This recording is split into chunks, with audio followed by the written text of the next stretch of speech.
बाजी आप इतनी जल्दी जा रही हैं? अभी तो 9 बजे हैं। हाँ, वो मुझे कुछ ज़रूरी काम है इसलिए जल्दी जा रही हूँ। मुझे ये बताओ कि अंकल आंटी वापस आ गए? नहीं अंकल आंटी तो सो रहे हैं, रात को 2 बजे आए थे।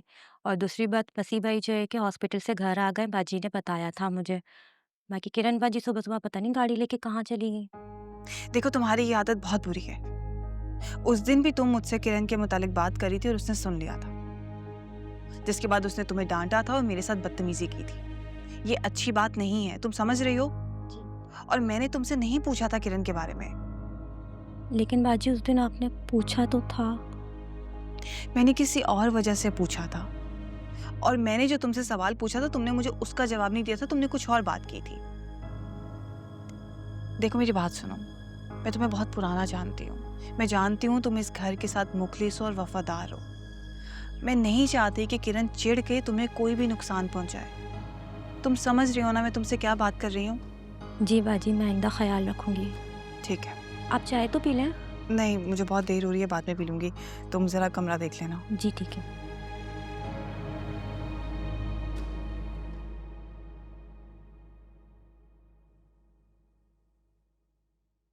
क्या आप दुख के सलाम भी नहीं करोगे? इतना भी ताल्लुक नहीं रखना चाहती मुझसे?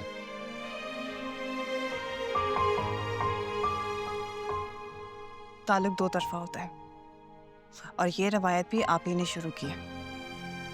क्या आपने जाने से पहले मुझे बताया कि आप कहाँ जा रहे हैं? बल्कि आपने तो जाने से पहले मुझे बाई तक कहना ज़रूरी नहीं समझा। तुमसे इतना ना हुआ कि मुझसे फोन करके पूछ लेती? तुम जानती थी मैं तुमसे नाराज था। जब भी तुम नाराज होती थी मैं मनाता था तुम्हें। क्या तुम मुझे नहीं मना सकती? अच्छा चले, रहने देना। आप दोनों प्लीज लड़े नहीं, और आप बिला वजह स्ट्रेस ना लें। ये मेरे और ज़रून के बीच की बात है। हम आपस में झगड़ें, एक दूसरे से शिकवा करें या शिकायत करें, it's none of your business. तुम जा कहाँ रही हो? अभी तो ऑफिस का टाइम भी नहीं हुआ। फंसी से मिलने जा रही होंगी हॉस्पिटल। एक्सक्यूज मी, मेरे डैड की बरसी है आज। कब्रिस्तान जा रही हूँ। अनफॉर्चुनेटली उनका बेटा यहाँ नहीं है, तो इसलिए मैं जा रही हूँ अपने डैड से मिलने। सॉरी, मैं बिल्कुल भूल गया था। नहीं, इट्स ओके। मुझे वैसे भी आपसे कोई उम्मीद नहीं है, क्योंकि मैं और मुझसे जुड़े मेरे दुख और सुख, इससे आपका कोई लेना देना नहीं। ऐसी बात नहीं है सानिया, मैं तुम्हारे साथ चलता हूँ। मैं चली जाऊँ? मैंने कहा ना मैं साथ जा रहा हूँ। That's it. चलो।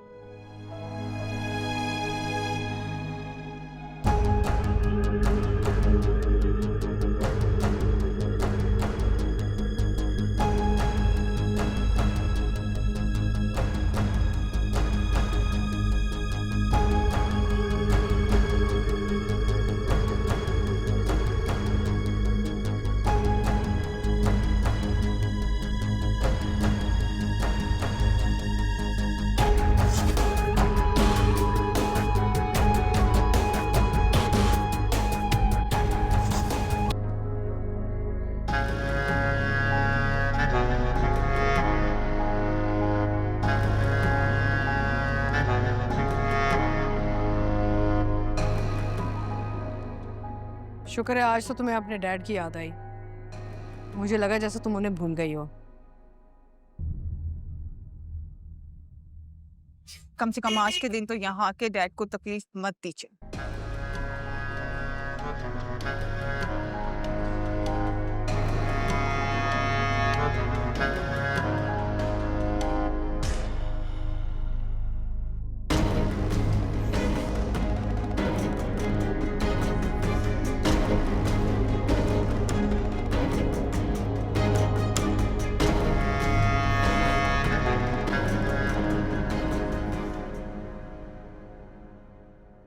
टाइम कितनी तेजी से गुजर रहा है।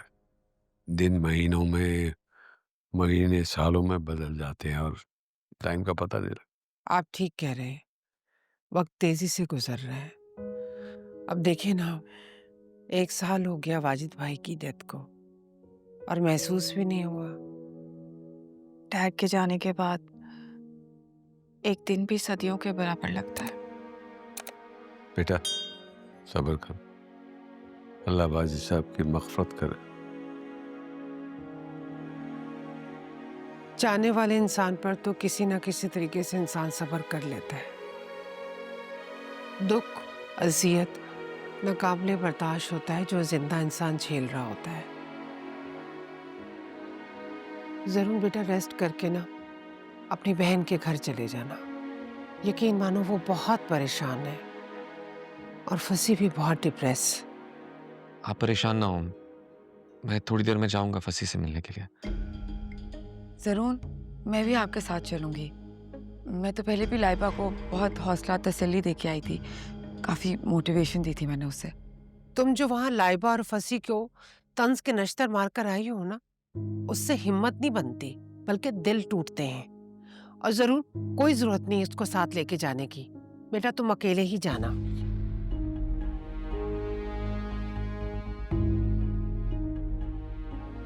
मैंने ऐसा कुछ भी नहीं कहा था। मैं तो अम्मी सच में उसे बहुत तसल्ली दे के आई थी। लाइबा ने मुझे बताया है, तुम जो फसी को माजूरी के ताने देकर आई हो ना। जरूर अगर मेरी बात पे यकीन नहीं है तो अपने डैड से पूछ लो। मैंने तुम्हें वहां इसलिए नहीं भेजा था, और तुम सोच समझ कर नहीं बात कर सकती। कितनी बुरी बात है किसी के सामने कहना कि वो माजूर है।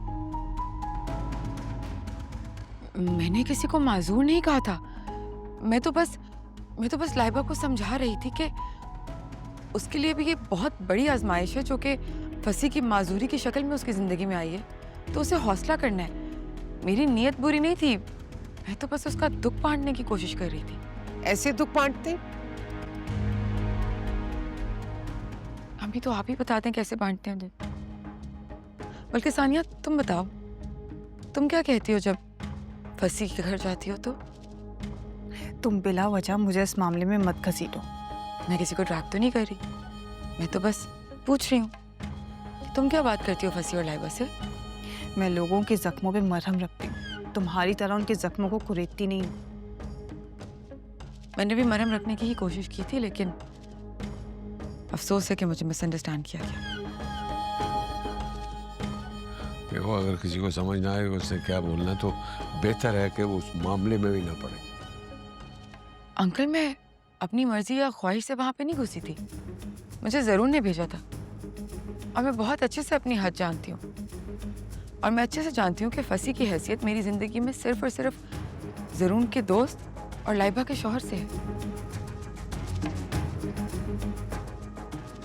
सानिया की तरह पर्सनल ताल्लुकात नहीं है मेरे उससे। किरण, एनीवेज, लाइबा से हमदर्दी थी इसलिए बस उसका दुख बांटने गई थी, लेकिन उससे हाथ जोड़ के माफी मांगूंगी, और आप सब लोगों से भी मांग रही हूँ, गलती हो गई मुझसे। मुझको रहता है जिंदगी से ये गिला